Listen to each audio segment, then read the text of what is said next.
Egunon, lankideok, egunon guztio ikusentzuleok, gaurko honek ez dauka atzokoaren tankerarik ez da, etorri da fronte hori, bota ditu zaparradak, tarteka mardul askoa gainera, eta batez ere termometroek behera nola egin duten. Bart gauean hego-mendebaldeko haizea geratu zen, orain ipar-mendebaldeko haizea sartu du frontearen atzetik aire hotza.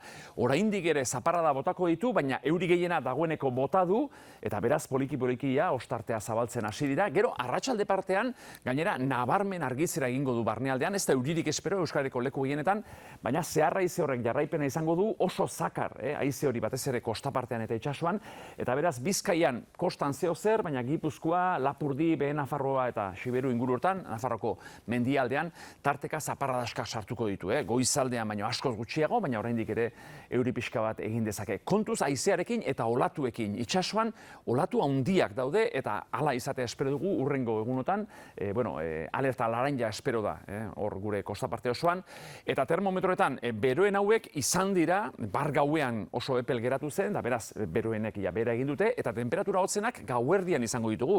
Beraz pixka bat temperatura buruz bera, ez da? Gauerako 9-10 du hotz Iruña eta Gasteizen, normala garai honetan, kostapartean ere freskatuko du, baina beroak alde egin du, bihar bertan goiz hotza, baina gero nahiko giro eguzkitsua, eta gero asteburuan larun batean giro odeitsua, zaparrada batzuk, iganderako gehiago hoztu, eta kostapartean euri dezente espero dugu.